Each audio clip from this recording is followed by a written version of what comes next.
Flash, communiqué flash. Selon le gouvernement de l'Angola, la République de l'Angola, le président de la République démocratique du Congo, Félix Antoine Tshisekedi, s'est rendu en Angola, c'est 11 mars 2025. Alors, le gouvernement de l'Angola vient de publier sur son site officiel, dans toutes les versions, française, anglais et espagnol et portugais. Voici le communiqué. Le président de la République démocratique du Congo et son homologue de la République d'Angola, ils se sont mis d'accord et ils ont convenu que sur demande de la République démocratique du Congo, une négociation directe entre les M23 et la République démocratique du Congo dans le jour prochain. Full stop. Pour ainsi établir la paix entre une paix durable dans la région. Full stop. Pourquoi la présidence de l'Angola sort cette information? C'est pour se protéger, puisque chaque fois qu'il y a quelque chose qui se discute au niveau de l'Angola, c'est toujours compliqué.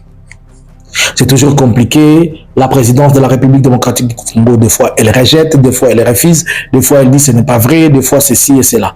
Et aujourd'hui, la République d'Angola vient de l'annoncer officiellement que le gouvernement de la République démocratique du Congo, lui seul, il est parti Félix sous cachette, il vient d'accepter de négocier directement avec l'Alliance Fleuve Congo M23. Je fais une autre analyse où je vous ai dit, je suis en train de dire l'avancée du M23 aujourd'hui. On a dit ces choses qu'on devait protéger. Pourquoi devra-t-il maintenant négocier directement alors qu'il a refusé? La question, il a refusé qu'il n'allait pas négocier avec les Pantins. Les Pantins ont-ils changé? Les Charlots sont tous Charlots ou bien ils sont devenus maintenant des personnes normales? Qu'est-ce qui a changé dans la donne politique et dans la donne de tout pour que le président se décide aujourd'hui de négocier avec les M23?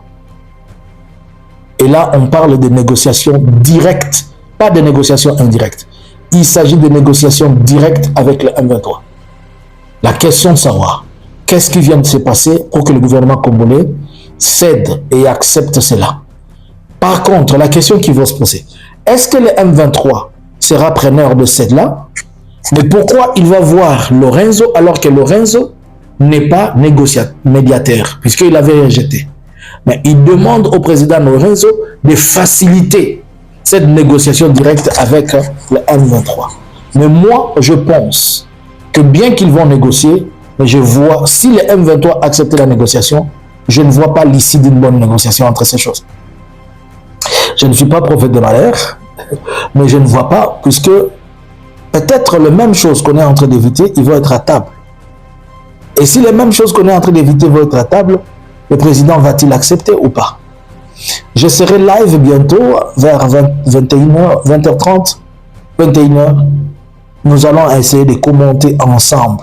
Je voulais juste vous faire ce flash trop rapidement pour vous mettre informé que la République démocratique du Congo, finally, vient d'accepter et d'admettre de discuter directement avec AFC, Alliance Fleuve Congo. Et je me rappelle, il a dit ces mots. Tant que je serai président de la République, je n'aurai jamais en face de moi les M23 et les Alliance Fleuve Congo. Deuxième mot, il a dit, même s'ils arrivaient devant ma porte, je ne négocierai pas avec eux. Maintenant, ils ne sont même pas devant la porte, ils sont très loin de la porte. Qu'est-ce qu'il se passe? Est-ce que le président Félix joue à une stratégie pour les approcher? Est-ce qu'il veut calmer le jeu pendant que il veut obtenir un cessez-le-feu pendant qu'il serait en train de se réorganiser? Nous ne savons pas. Peut-être il y a des stratégies politiques qu'on ne connaît pas de sa part. Peut-être tout est possible. Il peut vouloir cette négociation en fait de créer un climat qui lui permettra que le M23 n'avance pas pendant ce temps qu'il essaye aussi de pouvoir s'organiser. Mais est-ce que ce sera seulement lui qui pourra s'organiser? Je ne pense pas. Maintenant, le gouvernement de la République démocratique du Congo a dit qu'il ne négociera pas avec eux puisque ce sont des terroristes. Est-il possible qu'un gouvernement négocie avec les terroristes? Puisque tous les gouvernements normaux ne négocient jamais avec les terroristes. Que pensez-vous? À suivre. Suivez-moi sur le live bientôt. Je serai sur TikTok et sur YouTube. Abonnez-vous, partagez massivement. Bonjour, bonsoir.